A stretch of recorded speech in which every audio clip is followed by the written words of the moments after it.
ओम शांति। आज 1 अगस्त 2026 self progress के लिए 3 मेन पॉइंट्स। पॉइंट नंबर 1 है मीठे बच्चे पर चिंतन छोड़, अपना कल्याण करो। तुम सोने जैसा बनकर औरों को रास्ता बताओ।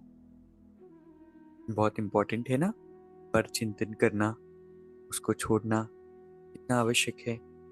पर चिंतन करने की आदत हो गई है, इसीलिए इसको छोड़कर अपना कल्याण करो, क्योंकि कहा जाता है स्वचिंतन उन्नति की सीढ़ी है और पर चिंतन पतन की जड़ है। तो जब हम पर चिंतन करते हैं, किसी के अवगुण को अपने चित्त पर बिठाते हैं और आगे वाले से भी यही डिस्कशन करते हैं, तो इसमें आगे वाले का नहीं, हमारा ही नुकसान है। इसलिए इस आदत पर कॉन्शियसली प्रैक्टिस करके खुद को चेंज करना है। दूसरा पॉइंट है अपनी विजय व सफलता को निश्चित समझकर सदा निश्चिंत रहने वाले, निश्चय बुद्धि भव। बाबा कहते जो बच्चे सदा बाप में, स्वयं के पाठ में और ड्रामा की हर सेकंड की एक्ट में 100% निश्चय बुद्धि है, उनकी विजय व सफलता निश्चित है।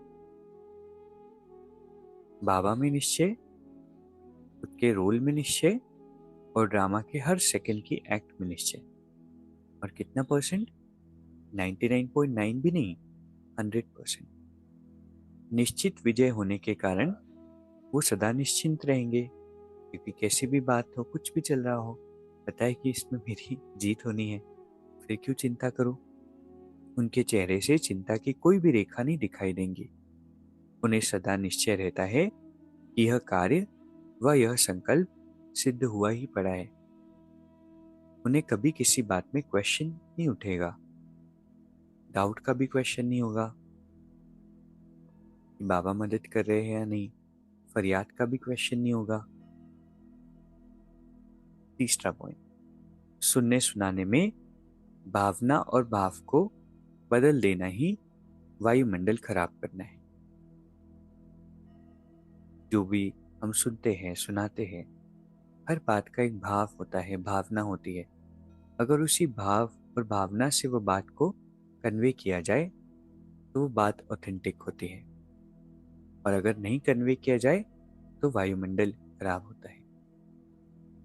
अगर हमने किसी को कोई बात कही कि आपने ये नहीं करना चाहिए, उसमें भाव बहुत अच्छा है, भावना बहुत अच्छी है उनके कल्याण की, लेकिन आगे वाले ने दूसरे को उसको कैसे बताया कि इसने तो मुझे टोका, इसने तो आपके लिए ऐसा कहा, भाव और भावना बदल दी ना, तो वायुमंडल क्या होगा? खराब होगा। चाहे बाबा के महावाक्य हो, चाहे कोई भी बात हो, वो उसके सही भाव और भावना से कन्वे की जानी चाहिए। उसमें भाव हम बदल दें, अपना बेनिफिट दिखा दें, मतलब अपने बेनिफिट के लिए भाव बदल दे, भावना बदल दे, तो वायुमंडल खराब होता है। तो आज की 3 सुंदर शिक्षाएं हैं। पहला, पर चिंतन को छोड़ना है, अपना कल्याण करना है, अपने को सोना बनाना है।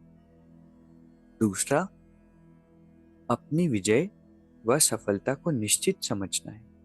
कितनी अच्छी लाइन है ना, हुआ ही पड़ा है, किसी भी बात में क्वेश्चन नहीं उठेगा, सिद्ध हुआ ही पड़ा है।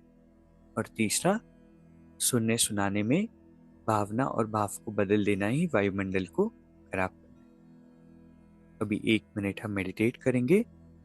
मैं एक शक्तिशाली आत्मा हूं, परमात्मा की श्रेष्ठ संतान। बाबा का प्रकाश मुझ आत्मा से निकल सारे विश्व को हील कर रहा है। सभी के बोझ, चिंताएं और दुविधाएं समाप्त हो रही है। सभी आत्माएं हील हो रही है और बाबा मेरे साथ हैं। ओम शांति। शुक्रिया, शुक्रिया।